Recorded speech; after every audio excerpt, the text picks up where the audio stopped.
আজও বেসরকারি এমপিওভুক্ত শিক্ষা প্রতিষ্ঠানে চলছে শিক্ষকদের কর্মবিরতি। দুপুরে মার্চ টু সচিবালয়।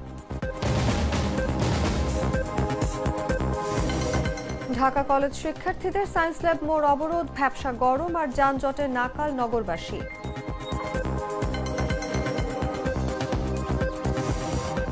27 অক্টোবর নবম জেএসি বৈঠক। 20 বছর পর ঢাকায় বাংলাদেশ পাকিস্তান যৌথ অর্থনৈতিক কমিশনের বৈঠক। কার্যকর হলো ট্রাম্পের নতুন শুল্ক। যুক্তরাষ্ট্রে বাড়ছে বাড়ি নির্মাণের খরচ। শুক্রবার জেলেনস্কির সঙ্গে বৈঠক মার্কিন প্রেসিডেন্টের। এবং শেষ ওয়ানডেতে আজ মুখোমুখি বাংলাদেশ আফগানিস্তান। হোয়াইট ওয়াশ এড়ানোই লক্ষ্য টাইগারদের।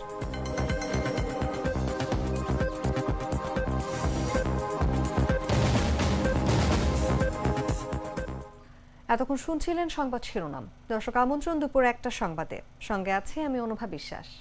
লাল সরিষার দানা থেকে তৈরি হয় প্রাণ সরিষার তেল, আসল ঝাঁঝে আসল স্বাদে। এবারে চলে যাচ্ছি পুরো খবরে। বাড়ি ভাড়া বৃদ্ধির দাবিতে বেসরকারি এমপিওভুক্ত শিক্ষকদের অনির্দিষ্টকালের কর্মবিরতি দ্বিতীয় দিনে গড়িয়েছে। একই দাবিতে মঙ্গলবার দুপুরে কেন্দ্রীয় শহীদ মিনার থেকে সচিবালয় অভিমুখে মার্চ টু সচিবালয় কর্মসূচি ঘোষণা দিয়েছেন আন্দোলনরত শিক্ষকরা। সোমবার বিকেলে এমপিওভুক্ত শিক্ষা জাতীয়করণ প্রত্যাশী জোটের পক্ষ থেকে এই কর্মসূচি ঘোষণা করেন সংগঠনের সদস্য সচিব অধ্যক্ষ দেলওয়ার হোসেন আজিজি। তিনি বলেন, সরকারের পক্ষ থেকে মঙ্গলবার দুপুর 12টার মধ্যে প্রজ্ঞাপন বা ঘোষণা না এলে লং মার্চ সহ পরবর্তী কর্মসূচি চালিয়ে যাওয়া হবে। মঙ্গলবার সকালে অধ্যক্ষ আজিজি জানান, তাদের কর্মবিরতি চলবে। 20% বাড়ি ভাড়া, 1500 টাকা মেডিকেল ভাতা ও কর্মচারীদের জন্য 75% উৎসব ভাতার প্রজ্ঞাপন জারি না করা পর্যন্ত কোনো শিক্ষক শ্রেণী কার্যক্রমে অংশগ্রহণ করবেন না। এর আগে মূল বেতনের 20% হারে বাড়ি ভাড়া ভাতা বৃদ্ধির দাবিতে ও পুলিশের বল প্রয়োগের প্রতিবাদে সোমবার সকাল থেকে সারা দেশের সব বেসরকারি এমপিওভুক্ত শিক্ষা প্রতিষ্ঠানে পাঠদান বন্ধ রয়েছে। ফলে দেশের বিভিন্ন স্থানে স্কুল কলেজে ক্লাস কার্যক্রম স্থবির হয়ে পড়েছে।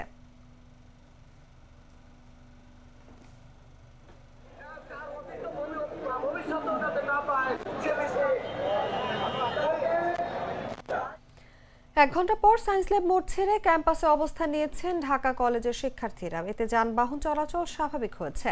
মঙ্গলবার বেলা 11:30টার দিকে শিক্ষার্থীরা অবরোধ তুলে নিয়ে ক্যাম্পাসের দিকে চলে যান। এর আগে ঢাকা সেন্ট্রাল ইউনিভার্সিটি আইন 2025 অধ্যাদেশ সংশোধন এবং সোমবার ঢাকা কলেজের শিক্ষক শিক্ষার্থীদের মধ্যে হাতাহাতির ঘটনায় নিন্দা ও প্রতিবাদ জানিয়ে রাজধানীর সায়েন্স ল্যাব মোড় অবরোধ করে ঢাকা কলেজের উচ্চ মাধ্যমিকের শিক্ষার্থীরা। এতে যানজটে আটকা পড়ে সায়েন্স ল্যাব মোড় দিয়ে চলাচলকারী যানবাহন। ভ্যাপসা গরম আর যানজটে নাকাল অবস্থায় দাঁড়ায় যাত্রীদের। যানজটে আটকা যাত্রীরা প্রায় এমন সড়ক অবরোধের ঘটনায় ক্ষোভ প্রকাশ করেন।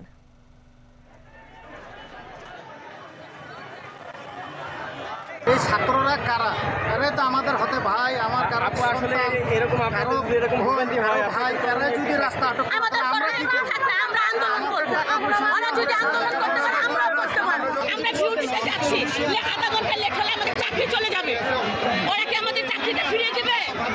ফিরিয়ে দিবে না। আমরা পাবলিক, আমরা জনগণ, আমাদের বাঁচাইতে হবে। বাঁচায় ওরা যা ইচ্ছা থাকুক, কিন্তু আমাদের এভাবে হয়রানি করার অনুমতি ওদেরকে কেউ দেয়নি।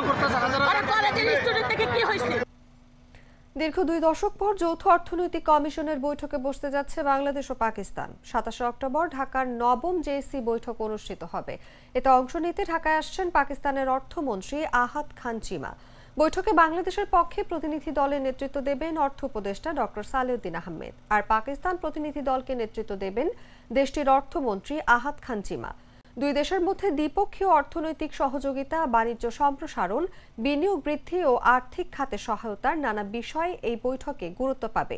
সূত্র জানায়, ঢাকায় অবস্থানকালে আহাদ খান চিমা জেএসি বৈঠকে অংশ নেওয়ার পাশাপাশি প্রধান উপদেষ্টা অধ্যাপক ডক্টর মোহাম্মদ ইউনুস এবং পররাষ্ট্র উপদেষ্টা মোহাম্মদ তৌহিদ হোসেনের সঙ্গে সৌজন্য সাক্ষাৎ করবেন। সর্বশেষ বাংলাদেশ পাকিস্তান যৌথ অর্থনৈতিক কমিশনের বৈঠক ঢাকাতেই অনুষ্ঠিত হয়েছিল 2005 সালের 12 সেপ্টেম্বর।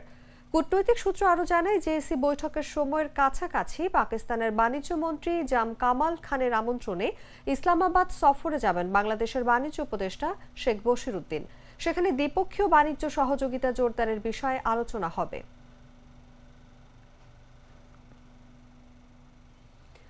বাংলাদেশের সামষ্টিক অর্থনীতিতে স্থিতিশীলতা ও চলমান সংস্কার কার্যক্রমের দৃশ্যমান অগ্রগতি যুক্তরাষ্ট্রের বিনিয়োগকারীদের আগ্রহ আরও বাড়াবে বলে জানিয়েছেন অন্তর্বর্তী সরকারের অর্থ উপদেষ্টা ডক্টর সালেউদ্দিন আহমেদ।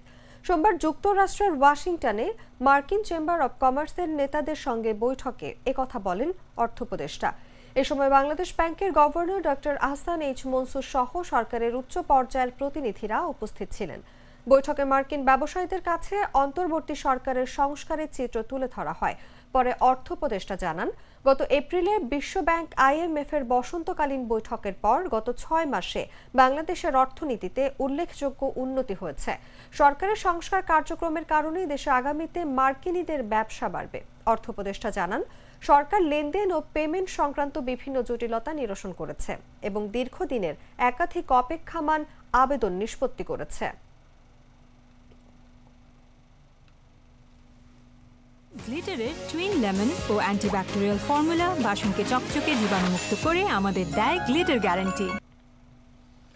সপ্তাহের ব্যবধানে প্রায় অপরিবর্তিত রয়েছে সব ধরনের সবজির দাম, তবে দাম বেড়েছে ডিমের। এছাড়া মাছ, মাংস, চাল ও ডালের বাজার রয়েছে আগের মতোই। বাজার দরের সর্বশেষ খবর জানাতে এই মুহূর্তে রংপুর স্টেশন বাজারে রয়েছেন সহকর্মী জিতু কবির। সরাসরি চলে যাচ্ছি তার কাছে। সপ্তাহের ব্যবধানে কিন্তু সবজির যে দাম সেটি কিন্তু খুব বেশি বাড়েনি, তবে একটি সবজির দাম হেরফের হয়েছে। আপনাদের যদি জানিয়ে রাখি যে আজকে টমেটো গত সপ্তাহের মধ্যে 120 থেকে 150 টাকা করে বিক্রি হচ্ছে। এছাড়া গাজরও কিন্তু একই দামে বিক্রি হচ্ছে।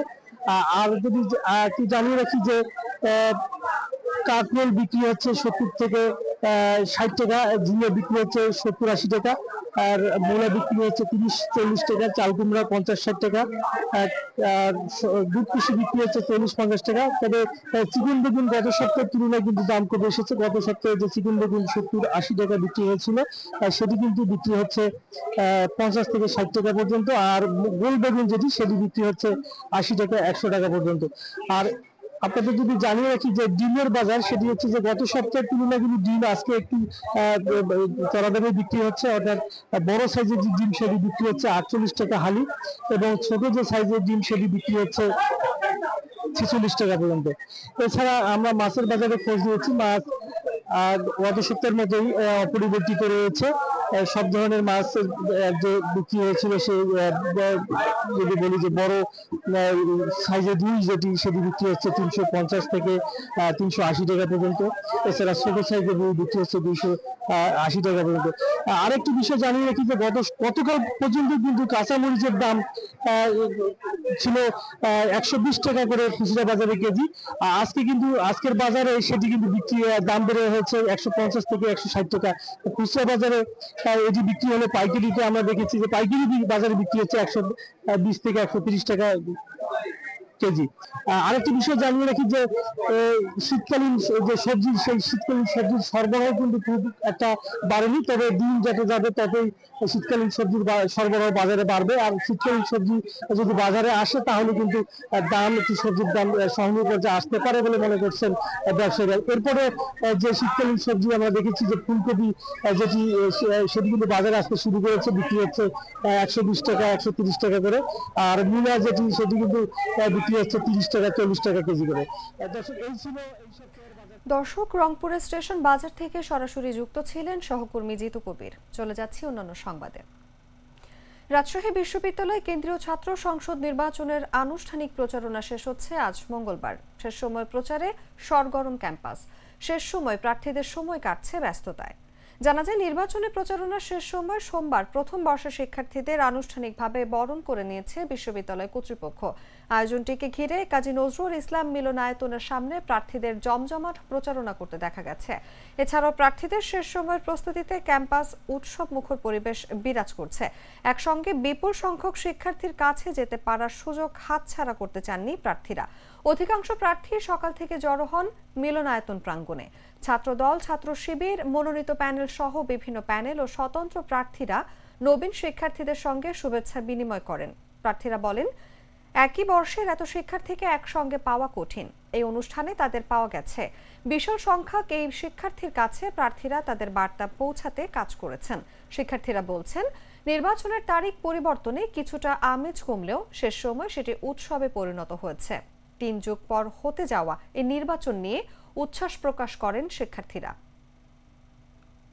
আইন শৃঙ্খলা পরিস্থিতি নিয়ন্ত্রণকারী যে বাহিনী আছে রাজশাহীর এখানে উপস্থিত ছিলেন পুলিশ বাহিনী, র্যাব এবং বিজিবি। তো আমরা কথা বলেছি এবং পুলিশ আমাদের ওই দিনে প্রায় 2000-এর মতো পুলিশ, আপনারা আগেও বলেছি জানেন, বা বিভিন্ন দায়িত্বে নিয়োজিত থাকবেন এবং পাশাপাশি র্যাব এবং বিজিবিও থাকবে ক্যাম্পাসে। আইন শৃঙ্খলা পরিস্থিতি আরো যাতে বেটার হয় সেজন্য তাদের সহযোগিতা থাকবে। অ্যাকচুয়ালি নির্বাচন উপলক্ষে আমরা আমাদের এখানে বিশ্ববিদ্যালয় প্রশাসন, আমরা আইন শৃঙ্খলা বাহিনী, বিশেষ করে রাজশাহী মেট্রোপলিটন পুলিশ, আমাদের সাথে বিজিবি, র্যাবের প্রতিনিধি অফিসার আছেন। আমরা সবাই মিলে এই নিরাপত্তাটা কীভাবে হবে, আমাদের যে পরিকল্পনাটা যেটা আছে সেটাকে আমরা আরও রিভাইজ করে কোথায় আমাদের কী ধরনের নিরাপত্তা ব্যবস্থা নিতে হবে সেগুলো নিয়ে আমরা কথা বলছি। বিশ্ববাজারে সোনার দাম বেড়েই চলেছে। হুহু করে বেড়ে বিশ্ববাজারে সোনার দামে নতুন ইতিহাস সৃষ্টি হয়েছে। প্রথমবারের মতো প্রতি আউন্স সোনার দাম $4100 ছাড়িয়ে গেছে। বিশ্ববাজারে অস্বাভাবিক দাম বাড়ার পরিপ্রেক্ষিতে সম্প্রতি দেশের বাজারেও কয়েক দফায় সোনার দাম বাড়ানো হয়েছে। এতে কয়েক দফায় সর্বোচ্চ দামের নতুন রেকর্ড সৃষ্টি হয়েছে। সর্বশেষ সোমবার ঘোষণা দিয়ে মঙ্গলবার থেকে সোনার নতুন দাম কার্যকর করা হয়েছে। সবচেয়ে ভালো মানের বা 22 ক্যারেটের প্রতি ভরি সোনায় 4618 টাকা বাড়িয়ে নতুন দাম নির্ধারণ করা হয়েছে 2,13,719 টাকা। 21 ক্যারেটের 1 ভরি সোনায় 4,409 টাকা বাড়িয়ে 2,04,003 টাকা নির্ধারণ করা হয়েছে। দেশের বাজারে সোনার এই দাম যখন নির্ধারণ করা হয় সে সময় বিশ্ববাজারে 1 আউন্স সোনার দাম $4090 মতো ছিল। তবে এখন বিশ্ববাজারে সোনার দামে বড় উত্থান প্রবণতা দেখা যাচ্ছে। এতে সৃষ্টি হয়েছে নতুন রেকর্ড। সেই সঙ্গে ইতিহাসে প্রথমবারের মতো 1 আউন্স সোনার দাম $4100 মাইল ফলক স্পর্শ করেছে।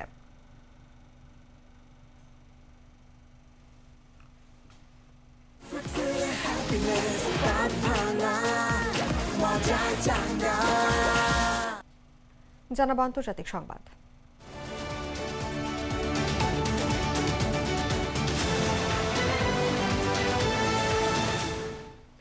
মার্কিন প্রেসিডেন্ট ডোনাল্ড ট্রাম্পের আরোপ করা নতুন শুল্ক মঙ্গলবার থেকে কার্যকর হয়েছে।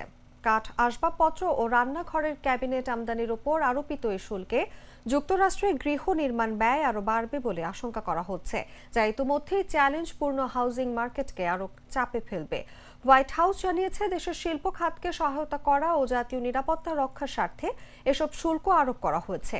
এটি ট্রাম্পের দ্বিতীয় মেয়াদে ফিরে আসার পর থেকে ধারাবাহিকভাবে আরোপ করা খাতভিত্তিক শুল্কের অংশ।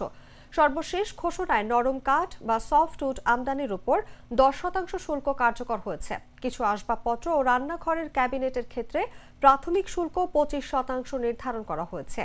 আগামী বছরের 1 জানুয়ারি থেকে আমদানিকৃত আসবাবপত্রের শুল্ক হার 30% উন্নীত হবে। একই সময় ক্যাবিনেট ও ভ্যানিটি পণ্যের শুল্ক 50% পৌঁছাবে। তবে যুক্তরাজ্যের কাঠ পণ্যের উপর শুল্ক 10%-এর বেশি হবে না। ইউরোপীয় ইউনিয়ন ও জাপানের ক্ষেত্রে সর্বোচ্চ 15% শুল্ক নির্ধারণ করা হয়েছে। 3 দেশই ট্রাম্প প্রশাসনের সঙ্গে সমঝোতায় পৌঁছে কঠোর শুল্ক এড়াতে সক্ষম হয়েছে।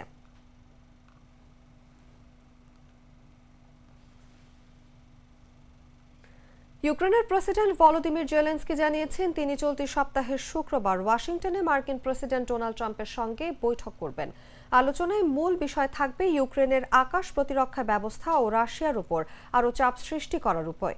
জেলেনস্কি জানান ওয়াশিংটনে তিনি সেখানে অবস্থানরত ইউক্রেনীয় প্রতিনিধি দলের সঙ্গে যোগ দেবেন, যারা বর্তমানে মার্কিন রাজনীতিক ও কোম্পানিগুলোর সঙ্গে বৈঠক করছে।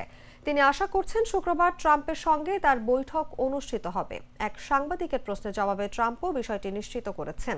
মধ্যপ্রাচ্য সফর শেষে ওয়াশিংটনে ফেরার পথে এক সংক্ষিপ্ত বিরতির সময় তিনি বলেন, এটি হবে জেলেনস্কি চলতি বছরের জানুয়ারির পর থেকে তৃতীয়বারের মতো হোয়াইট হাউস সফর।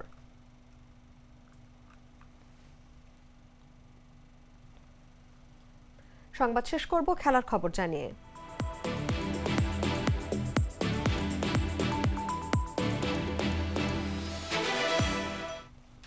আফগানিস্তানের বিপক্ষে প্রথম 2 ওয়ানডেতে হেরে সিরিজ খুইয়েছে বাংলাদেশ। ফলে তাদের সামনে এখন সিরিজে হোয়াইট ওয়াশ এড়ানোই লক্ষ্য।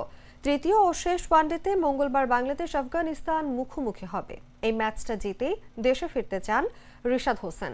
একই সঙ্গে দেশের মাটিতে আসন্ন ওয়েস্ট ইন্ডিজ সিরিজ নিয়েও ভাবতে শুরু করেছে টাইগাররা। দ্বিতীয় ম্যাচে অবিশ্বাস্য এক জয় তুলে নিয়েছিল আফগানরা, যেখানে তারা 190 রান করে বাংলাদেশকে গুটিয়ে দেয় মাত্র 109 রানে। দুই দলের আত্মবিশ্বাস এখন একদম বিপরীতমুখী। আফগানিস্তান ক্রমশ শক্ত অবস্থানে, আর বাংলাদেশ যেন দিশেহারা। আফগানিস্তানের বোলাররাই এখন তাদের আসল শক্তি। দ্বিতীয় ম্যাচে আজমাতুল্লাহ ওমরজাই প্রথম 4 উইকেটের মধ্যে 3টি তুলে নেন। এরপর রশিদ খান তার ঘূর্ণিতে বাংলাদেশ দলকে ডুবিয়ে দেন। সিরিজে এখন 2-0 ব্যবধানে এগিয়ে আফগানিস্তান। বাংলাদেশ কি পারবে শেষ ম্যাচে সান্ত্বনার জয় তুলে নিতে, নাকি প্রথমবার টাইগারদের ওয়ানডে সিরিজে হোয়াইট ওয়াশ করে ইতিহাস করবে আফগানিস্তান? এই প্রশ্নের উত্তরের অপেক্ষায় ক্রিকেট প্রেমীরা।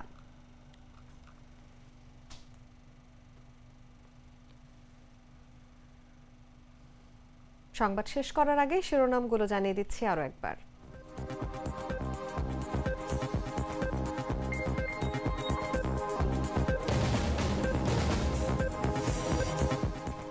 আজও বেসরকারি এমপিওভুক্ত শিক্ষা প্রতিষ্ঠানে চলছে শিক্ষকদের কর্মবিরতি। দুপুরে মার্চ টু সচিবালয়। ঢাকা কলেজ শিক্ষার্থীদের সায়েন্স ল্যাব মোড় অবরোধ, ভ্যাপসা গরম আর যানজটে নাকাল নগরবাসী।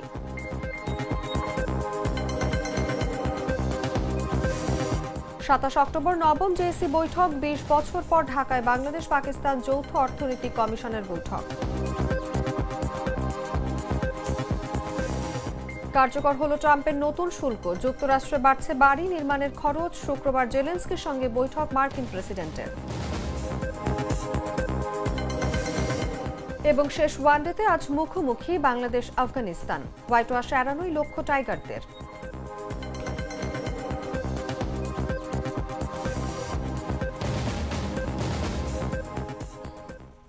দর্শক, এই ছিল এখনকার মতো। এরপর দেখবেন দুপুর 3টার সংবাদ। প্রতি মুহূর্তে সর্বশেষ খবর জানতে ভিজিট করুন jagonews24.com। ফলো করুন আমাদের ভেরিফাইড ফেসবুক পেজ এবং সাবস্ক্রাইব করুন জাগো নিউজের ইউটিউব চ্যানেল। ধন্যবাদ সবাইকে।